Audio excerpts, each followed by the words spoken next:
Thank you for listening to Depictions Media Radio.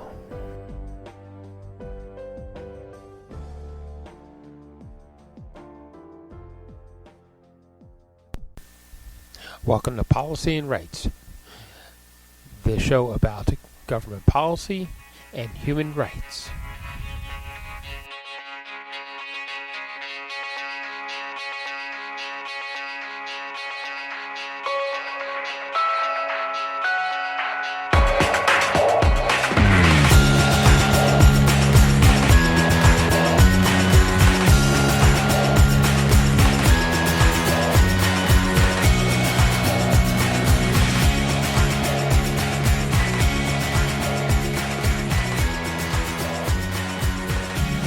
Welcome back to Policy and Rights here on Depictions Media Radio. I'm your host, Michael Clogs. Globally, there are several threats to international security and peace. And we've been focused on over a year now with the Russian Federation invasion of Ukraine. We've also been focused on many years with things that have happened in Syria, and there are incidences in Yemen that they're trying to help the people of Yemen build a stable government. There are, of course, issues that are still happening in other parts of the Middle East where global peace is a threat, and well, we must say that global peace doesn't actually really exist. That there's still armed conflicts happening. There's still people fighting in ways with military actions, and in some cases terrorisms, and missile strikes, drone strikes, all these things happening around the world that are keeping us away from peace. That there are some organizations and countries out there that they make a mint off of selling weapons into armed conflict areas. We have heard about drone strikes from the Russian Federation against grain houses and ports in Ukraine. That grain can't freely move the way it needs to into different parts of the world from the Black Sea because of the Russian Federation either drone striking, missiling, or what have you. That they have issued other initiatives that, quite simply, they've been striking civilian sites, and some of those are simply to put fear into the Ukrainian people so that they will side with the Russian Federation over their own government. In Yemen, they're still trying to come up with resolutions and aid to help the people find a stable government. There in Central Africa, we've heard of coups and takeovers because of people wanting to have control over their own destiny and to avoid the ideas of colonialism and just simple corporate greed taking over their resources so that they can't have their own freedom and choose their own destiny and choices. Why don't we listen to the United Nations as they address some of these issues and address what is happening in our world that is disturbing the peace that we need to have as a human race.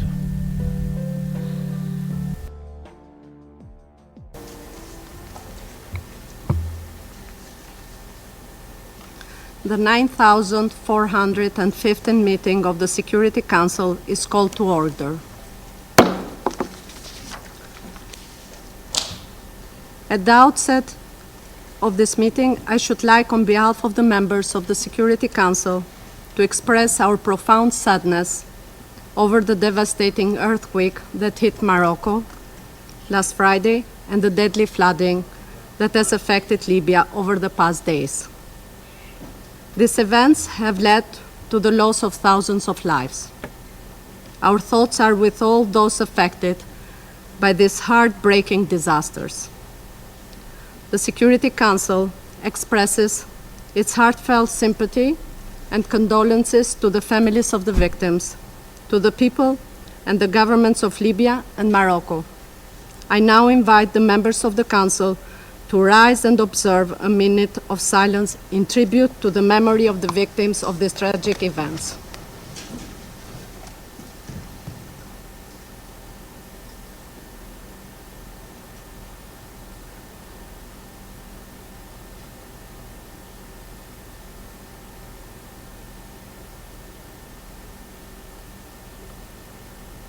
Thank you.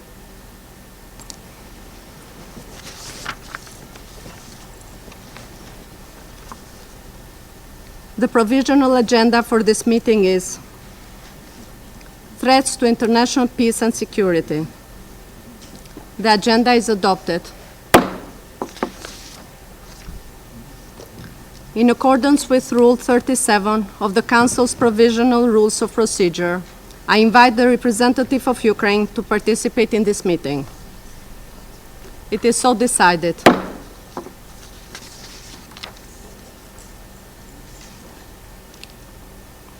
In accordance with Rule 39 of the Council's Provisional Rules of Procedure, I invite the following briefers to participate in this meeting: Ms. Itsumi Nakamitsu, High Representative for Disarmament Affairs, and Mr. George Samueli, journalist. It is so decided.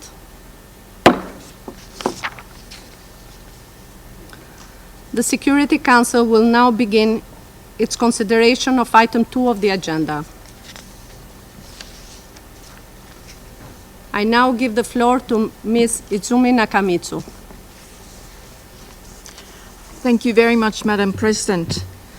Madam President, distinguished members of the Security Council, Excellencies, ladies and gentlemen, since my last briefing to the Security Council on this topic only weeks ago, the provision of defensive military assistance to the armed forces of Ukraine has continued in the context of the full-scale invasion of Ukraine launched by the Russian Federation on 24th of February 2022 in violation of the United Nations Charter and international law. Much of the information on transfers of weapon systems and ammunition flows from governments is available through open sources. These transfers have reportedly included heavy conventional weapons such as battle tanks, armored combat vehicles, combat aircraft, helicopters, large caliber artillery systems, missile systems, and uncrewed combat aerial vehicles, as well as remotely operated munitions, small arms and light weapons and their ammunition.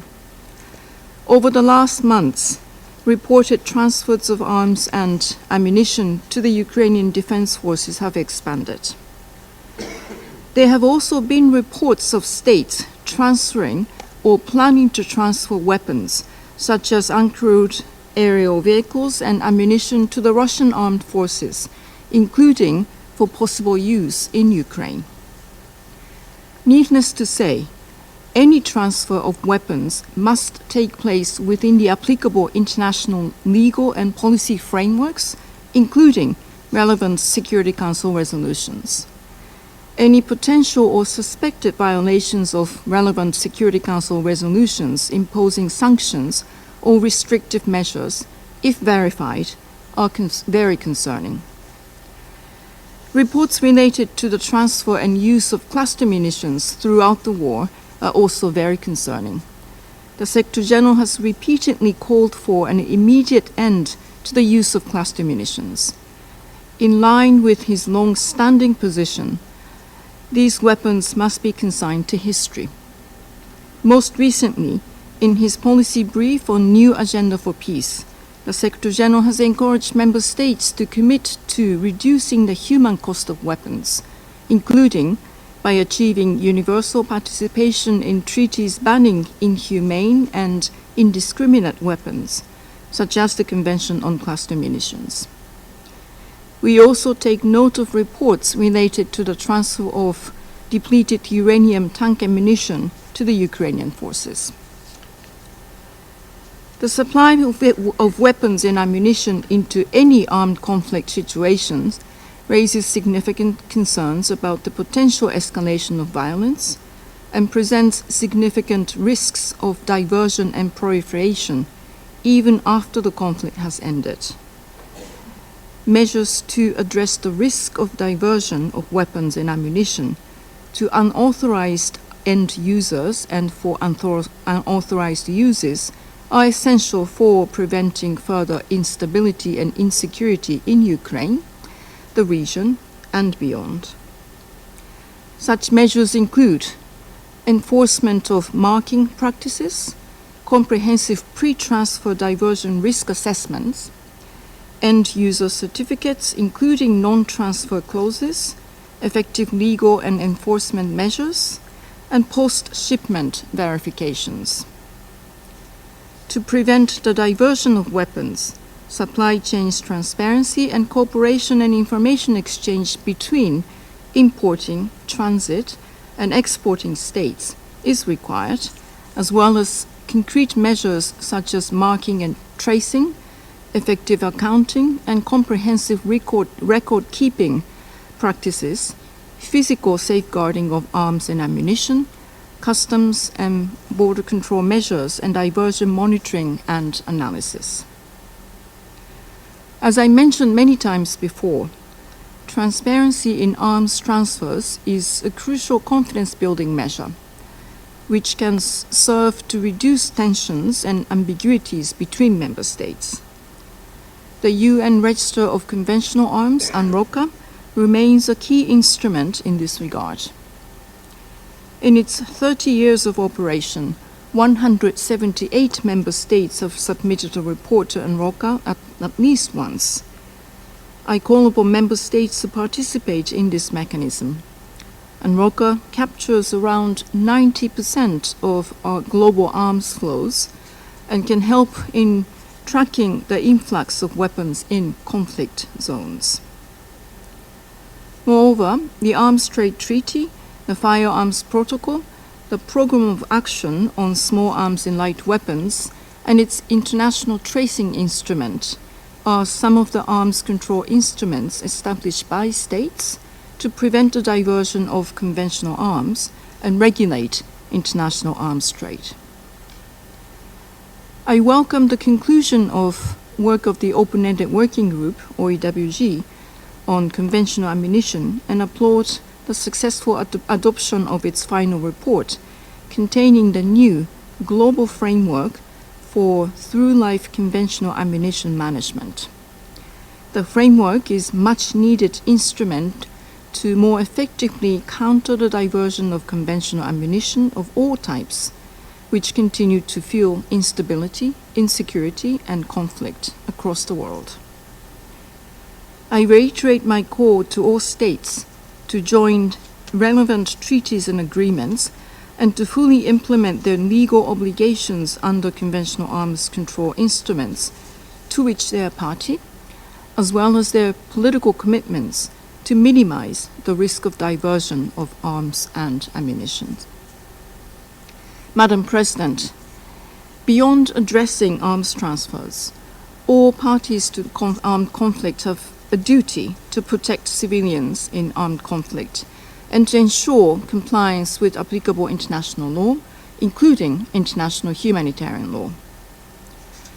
From 24th of February 2022 to 27th of August this year, the Office of the High Commissioner for Human Rights has recorded 26,717 civilian casualties in Ukraine, with 9,511 killed and 17,206 injured.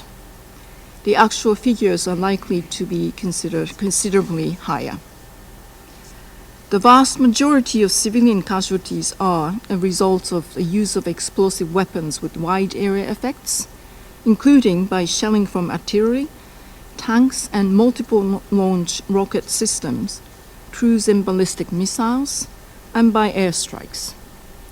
The continued use of large numbers of armed, uncrewed aerial vehicles against civilians and civilian infrastructure is concerning. Armed uncrewed aerial vehicles must not be used in a manner inconsistent with international humanitarian law.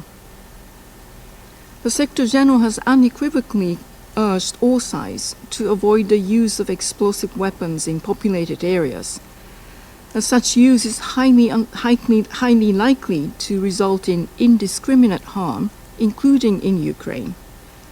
I take this opportunity to invite all member states to implement the political declaration on strengthening the protection of civilians from the humanitarian consequences arising from the use of explosive weapons in populated areas, adopted in November 2022 in a broad and meaningful manner. The continued and intensified attacks against civilians and civilian infrastructure and services in Ukraine, including energy infrastructure, health and educational facilities, ports, roads, bridges, and grain facilities, remain very much alarming. Under international humanitarian law, parties to an armed conflict are prohibited from targeting civilians and civilian objects, including civilian infrastructure, and have the responsibility to take all feasible precautions in the conduct of military operations to avoid or at least minimize incidental loss of civilian life, injury to civilians, and damage to civilian objects.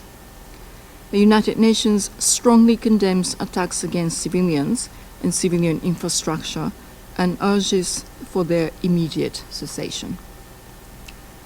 Mines and explosive remnants of war have resulted in widespread land contamination, rendering land unusable for agriculture, while impeding the movements of people.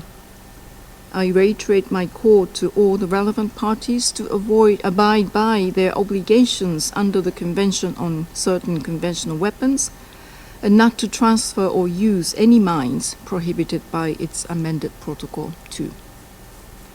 Madam President, distinguished members of the Security Council, the past 18 months have seen death, loss, unbearable suffering, and devastation in Ukraine. The world cannot afford for this senseless war to continue. I appeal to all member states to make every effort for peace.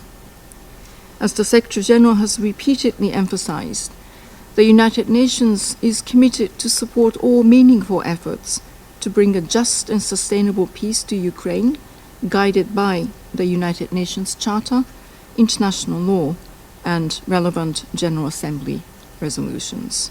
I thank you very much for your attention. On 11 September, the members of the Security Council met to discuss the situation in Yemen. They were briefed by the UN Special Envoy Grundberg alongside OCHA, ASG Msuya, and Major General Beary.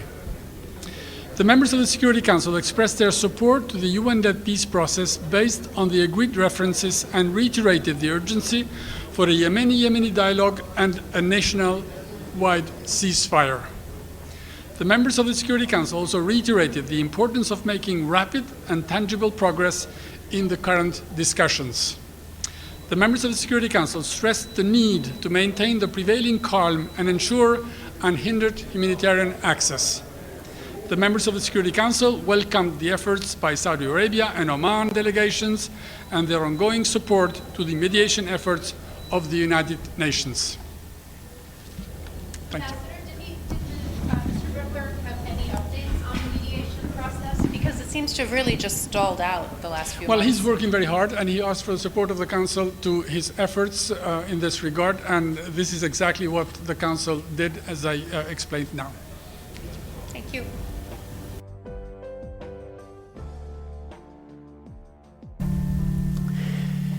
You know, the need for housing and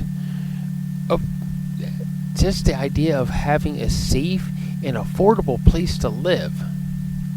In some regions of the world, safe means safe from gunfire, missile strikes, drone strikes, maybe a tank running over your home because you're in the path of what they consider to be a military objective. In other parts of the world, it means that you're in fear of some corporate developer wanting to take over your home, tear it down, displace you so that you wind up on the street, and then you not be able to afford to find a new home, another place to live. Either way, the result is the same. That in a lot of countries, in a lot of areas, that the average person, working class person, is having trouble finding a home, having trouble affording a home without the worry of slipping back and losing their home, the landlord evicting them, or some developer buying up the whole area and having an eviction handed to them this way, where they need to simply move, even though, so say they did receive what a reasonable market value for their home. If the funding that they received for that sale of the house that they're currently in doesn't help them get a new place to live, then what good did it do? There are economic reasons that are in existence due to inflation, due to corporate greed, and everything that hinder some people from having the safety of a home. And having a safe home should be a human right. So we're actually going to hear bringing everything back to Canada. We're going to hear from Jagmeet Singh as he is talking about affordable housing, affordable rents for students. But the affordable rents reaches way further than just simply to students. It also applies to families and how they can afford to have enough of a home to safely house them, mom and dad, and their children. How is that working out with the current rates of inflation, and how rents are becoming unreachable for a lot of families? With that, of course, there was in British Columbia, there was a cap put on rent increases that was actually below the rate of inflation at 3.5%. That may help a little bit, but when we look at the overall rent in British Columbia, we have Vancouver, which was named recently by several surveys to be one of the top 5 most unaffordable places to live, based on the cost of rent, food, and what the average income is.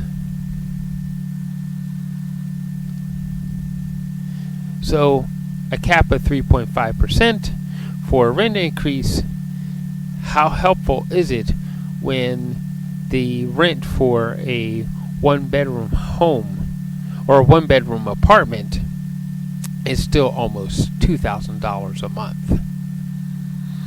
So why don't we listen to what Jagmeet Singh has to say about housing for students in this next segment.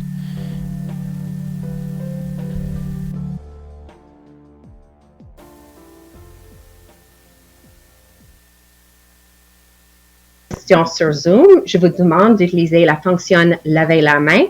So I'll turn it over to you, Jagmeet. Thanks so much, Alana. I just spoke with some graduate students here in Dalhousie talking about how hard it is to find housing. We are hearing this across the country, but students are particularly hard hit. There's simply nothing available. The cost of renting a place is through the roof. People are living multiple people to a single room just to be able to afford rent. Students should be worried about their school. They should be worried about their courses, worried about their careers, not worried about trying to find a place to live. And after 8 years of a liberal government, they've not taken this seriously. They've not built affordable housing, and we are in a mess where housing is more expensive than it's ever been before. And in response to this, Pierre Poilievre is not who he says he is. They just had a conference, a convention in Quebec City, and thousands of resolutions probably were vetted, made it to the floor, and not a single new idea on housing coming out of their convention. Because in reality, this is not something that neither the Conservatives or the Liberals care about. They don't care to build homes that people can afford. I can tell you this is something I care deeply about. When I was in university, a little bit younger than some of the folks behind me, I was 20 years old. My kid brother had to come live with me because things at home were really rough. My dad was struggling with an addiction. I had to bring my kid brother to come live with me. So a 20-year-old taking care of a 15-year-old. I had to work multiple jobs to keep food on the table. I had to take care of my kid brother to make sure he never went hungry. And I know how tough that is for a student to have to balance work, taking care of someone you love, and also pursuing your education. It was tough. Those are tough times. And I'm fighting to make sure people have affordable housing so no one has to worry about that.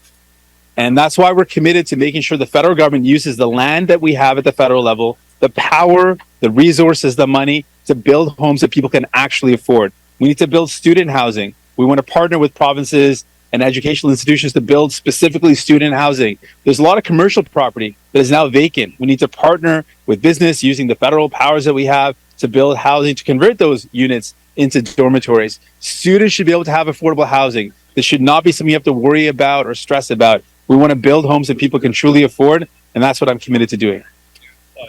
With that, I'm ready for any questions you might have. Thanks so much. En français, Jagmeet. Right. I'm going to do that in French, and then I'll take your questions. Give me one quick sec. Donc, je viens de parler avec les étudiants derrière moi. Ils ont partagé derrière moi, ils ont partagé leur inquiétude, le fait que c'est impossible de trouver du logement abordable. C'est un grand défi et ça ne doit pas être comme ça. Et en face de ce grand défi de trouver du logement abordable, on a une première ministre qui a eu 8 ans de régler ce problème, mais effectivement, il n'a rien fait. Il n'a pas réglé les choses et on est dans cette crise. Avant ça, on a un parti conservateur était au pouvoir et ils n'ont pas construit du logement abordable. Et M. Poilievre vient d'avoir une conférence et aucune idée a été soulevée pour construire plus de logements. Je m'inquiète de cet enjeu parce que je me souviens quand j'étais à l'université et j'ai dû prendre soin de mon petit frère qui avait 15 ans à l'époque. Et je me souviens comment c'était difficile à rejoindre les deux bouts de travail fort pour s'assurer que je peux nourrir mon frère et puis garder notre appartement. Ça, c'est pourquoi je vais continuer de me battre pour construire plus de logements abordables. On peut utiliser le pouvoir du gouvernement fédéral, le terrain, les ressources, l'argent pour construire plus de logements abordables. Et c'est exactement ce qu'on va faire. Merci. With that, I'm ready for any questions you might have. We're going to start with one question, one follow-up. We'll start on site. We'll start with Frank from the Chronicle Herald. So has the Liberal government met its commitment on affordable housing that you agreed upon in March 2022 in your confidence and supply deal? And if not, why do you continue to prop them up? So far, the Liberal government has not done enough to build affordable homes. We have forced the government to do things that they would not have otherwise done. We are bringing in dental care for kids already. We brought in dental care for kids under 12. By the end of this year, we'll have free dental care for seniors, kids 18 and under, and people living with disabilities. So we're forcing this government to do things that they would not have done for people. We're forcing this government to act, and we're going to continue to do that. Our goal is not to play games like the Conservatives, not to ignore the plight of people like the Liberals. We're using our power to deliver concrete results for people, and we've done that with dental care, and there's a lot more to be done. And we're going to focus on housing now when we resume in September, or later on this month in September. When we're back in Parliament, our focus is going to be on making this government build more homes that people can afford. Do you have a follow-up? Yeah. So the NDP promises 500,000 units of quality affordable housing within 10 years if elected, through a mix of measures with partnering with provinces, municipalities, and community housing partners. So how would that play out? How would you achieve that? So the big difference between our approach and that of the Liberals and the Conservatives, the Liberals and Conservatives want to just let private developers do their thing. We know that that's not going to solve the problem. We have to be actively involved in this solution. I've spoken with builders. They're saying that because of the high interest rates, it's not actually profitable at this point in time to build the type of homes that we need for people. So that's why we're saying we've got to use federal land, federal power, and federal resources to build homes that people can afford. After the World Wars, Canada set upon a mission of building homes that people could afford.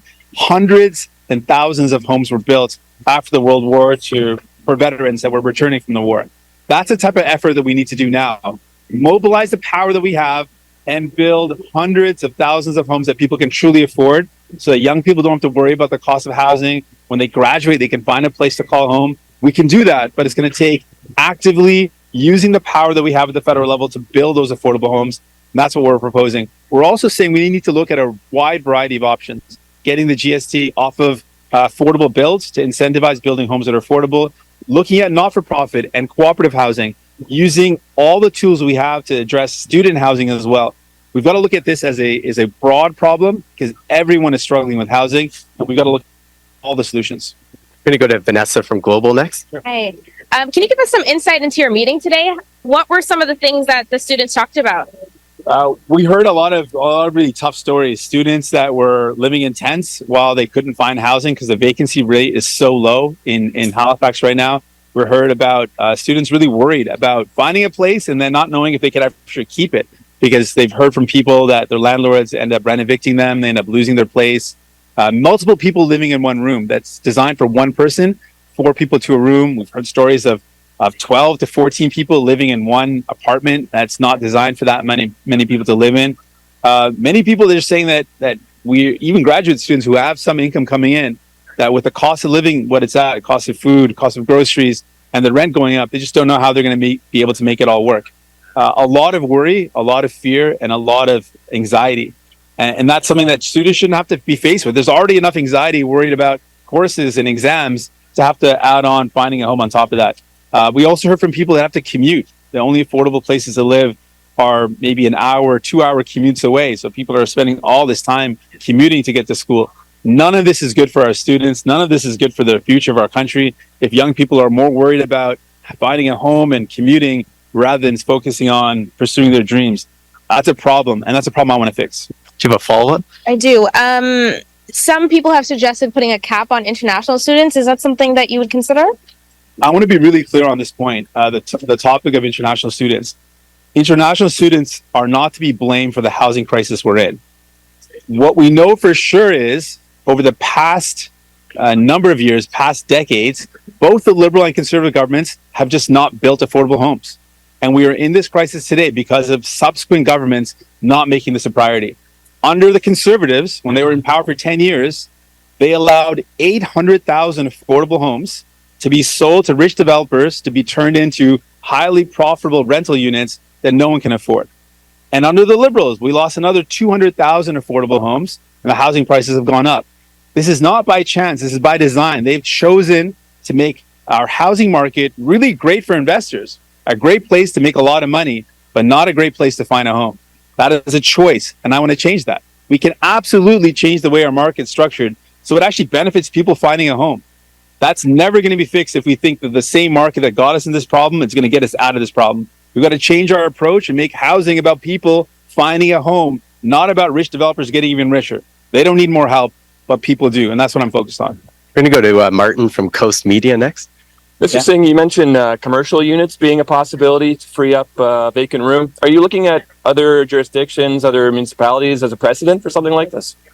Yeah, so we've seen a lot of, in a lot of urban centers across the country, a lot of commercial buildings are going vacant now because businesses are changing their models. They're not using office space the same way. And so we've got a lot of opportunity with those commercial properties that could be converted into student dormitories specifically. We've seen a project like that in Toronto, right beside the University of Toronto, on Spadina, a project where a building was converted and it's now being turned into student housing. We need to do more of that. We need to see the federal government be more actively involved in using the opportunities we have with vacant commercial properties, vacant federal land, and using that to build homes that people can actually afford, where students can actually afford. That's something that we have to do. It's not an option right now. We're seeing how bad things are getting, and without any action, it's just going to get worse. And that's why we're pushing for this bold action that's really going to put people first. Do you have a follow-up? Additionally, what do you say to those who voice concerns about your own stake in property investment, given your spouse is holding up an investment property? Well, we have a home in Burnaby where we live, and we only need one part of the home, so we rent out the basement. I think that's a reasonable thing to do. We don't need the whole space, and that gives someone else a home. Our tenant there is able to live a great life. He's got his 2 kids that come live with him, and we think that's an important thing.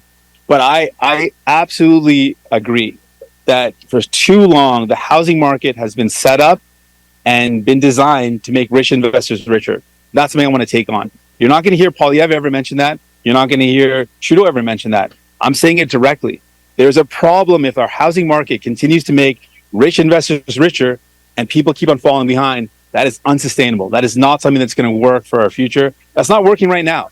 And I'm very openly saying we got to take that on. We got to change our approach and make sure housing is designed for people to find a home, not for someone to get rich quick off of. And that's how it's been for a long time. You look at Canada compared to other countries around the world, the increase in costs in Canada far exceed other G7 countries because our housing market is great for an investor to put money in and then see their profits go up. But it's not great for someone to find a home. I want to change that, and we have to change that. Next question is from Radio Canada. Bonjour. Est-ce que vous pouvez m'expliquer comment votre approche est différente de celle des conservateurs et des libéraux? Oui, c'est profondément différent.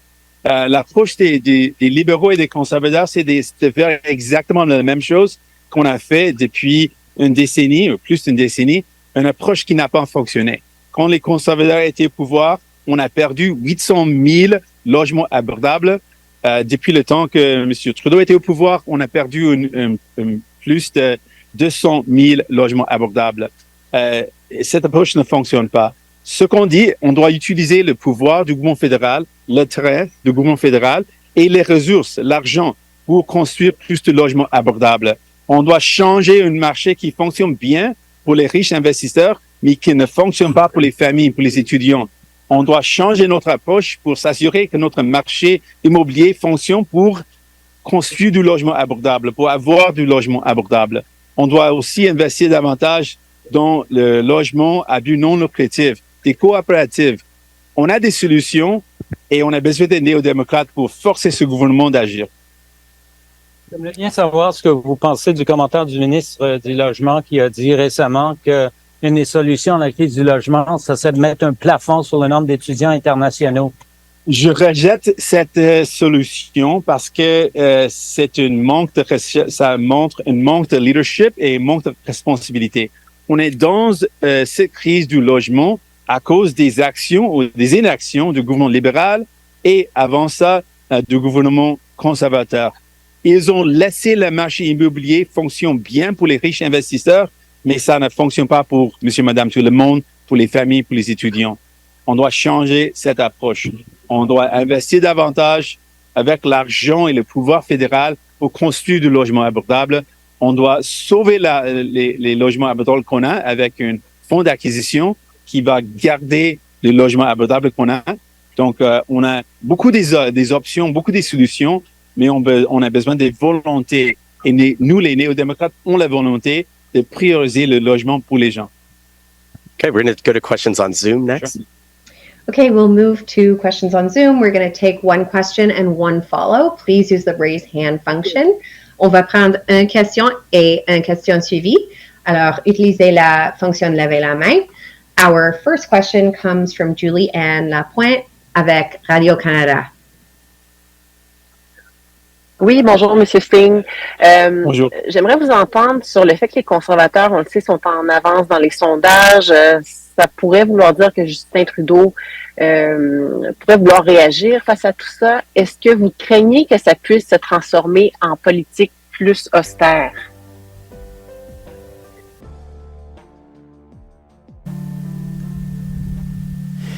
So for some final thoughts, how do we make our world a little more safer?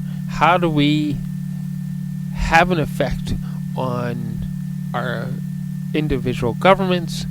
And how do we help those regions that are without governments, without these sort of supervisions and systems? How do we help them build them so that they don't become so large that they forget about what they're about for the people, and that they stay within the control and reach of the people so that they can have a safe home, safe medical systems, and food systems, so that they can just simply live. Thank you for listening today, and please find the subscribe button wherever it may be.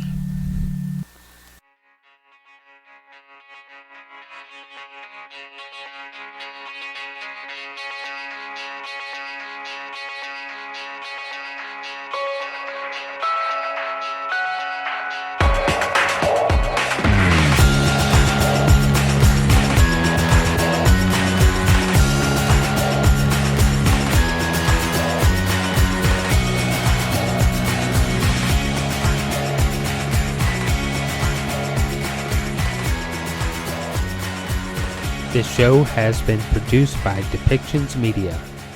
Please contact us at depictions.media for more information.